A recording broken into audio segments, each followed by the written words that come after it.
इस वीडियो में हम समझते हैं कि प्रेरणा पोर्टल पर जो स्पोर्ट्स अनुदान जो हमें मिला है, स्पोर्ट्स ग्रांट जो मिली थी 2021-22 में, और जिसके अंतर्गत विद्यालय प्रबंध समिति के माध्यम से हमें खेलकूद की सामग्री को क्रय करना था। उस सामग्री के विवरण को प्रेरणा पोर्टल पर कैसे भरेंगे, इस वीडियो में हम समझ लेते हैं।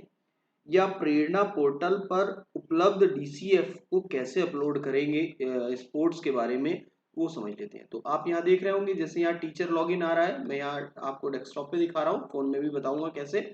तो टीचर लॉगिन है, पहले समझ लेते हैं पूरी प्रोसेस। जैसे ही हम टीचर लॉगिन को क्लिक करते हैं तो कुछ ऐसा इंटरफेस खुल के आता है। इसमें हमारा जो नंबर है, जिस तरह से हम टीचर लॉगिन करते हैं, सेम वही प्रोसीजर है। यहाँ अपना रजिस्टर मोबाइल नंबर डालते हैं, उसको वेरीफाई करते हैं, उस पर ओटीपी आता है, ओटीपी उसके अंदर भरते हैं और फिर उसमें लॉगिन करते हैं। लॉगिन करने के बाद कुछ ऐसा इंटरफेस खुल के हमारे सामने आ जाता है, जैसा आप यहाँ देख रहे होंगे। अब यहाँ आ रहा है कि आधार सत्यापन के निर्देश, इसको हम यहाँ से कट कर देंगे। और जैसे ही हम इसको कट कर देंगे और यहाँ बाई साइड देख रहे होंगे, सबसे नीचे से ऊपर यहाँ आ रहा है कि fund allocation and utilization for sports grant form, यानी कि नीचे से दूसरे नंबर वाला, इसको हम क्लिक करते हैं। जैसे ही हम इसको क्लिक कर रहे हैं तो कुछ ऐसा इंटरफेस खुल के हमारे पास आ रहा है, डीसीएफ डेटा कैप्चर फॉर्मेट। ठीक है, इसके अंदर क्या है, जैसे जिस स्कूल के लिए आपने खोला है तो वो हमारा डिस्ट्रिक्ट, हमारा ब्लॉक, स्कूल, स्कूल यूडाइस।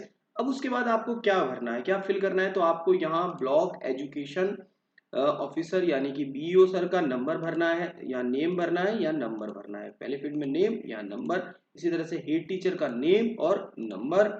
अब यहाँ sports grant allocation in financial year 2000, यानी कि 2021-22 में जो रुपीज में आपको 10,000 मिले हैं, यदि जूनियर है तो 10, प्राइमरी है तो 5।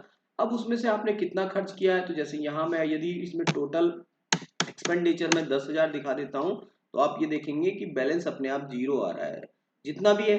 फिर उसके बाद name of the firm shop vendor at which sports item are purchase, उस वेंडर का नेम या शॉप का नेम इसमें भरना है।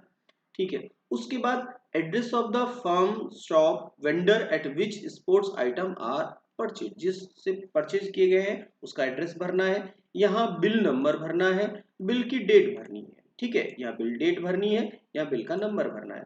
इसके बाद 3 एंट्री और समझ लीजिए। Sports item purchase by SMC are entered in stock register, yes और नो। यदि है तो यस करेंगे, नहीं है तो नो करेंगे। स्टॉक रजिस्टर में उनकी एंट्री है कि नहीं है।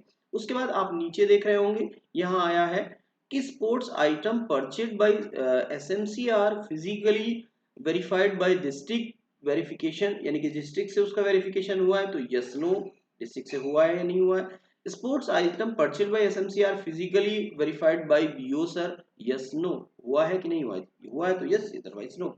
उसके बाद नीचे आपको यहाँ भरना है fill the expenses detail, expense detail as per block category, यानी कि आउटडोर आइटम में कितने परचेज किए हैं, कितना उनके पे खर्च आया है, इंडोर के लिए कितने किए हैं, कितना उनका खर्च आया है। ये भरने के बाद आपको फिर इसको कर देना है सबमिट। इस तरह से आप स्पोर्ट्स, जो आपको स्पोर्ट्स मिला है, स्पोर्ट्स का जो फंड मिला है, उसको इस तरह से आप यहाँ से यानी कि स्पोर्ट ग्रांट डीसीएफ इस तरह से आप भरोगे, स्पोर्ट्स ग्रांट डीसीएफ इस तरह से भरोगे।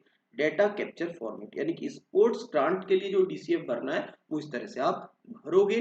और जो इंडोर और आउटडोर आइटम्स की जो कि कौन कौन से आपको परचेज करने हैं, उसकी एक लिस्ट भी दी गई थी कि इसमें से इसके अनुसार अपनी आवश्यकता अनुसार उसमें से भर लें। इस तरह से आप इसको भरोगे, इस स्पोर्ट्स ग्रांट डीसीएफ को। Thank you for watching this.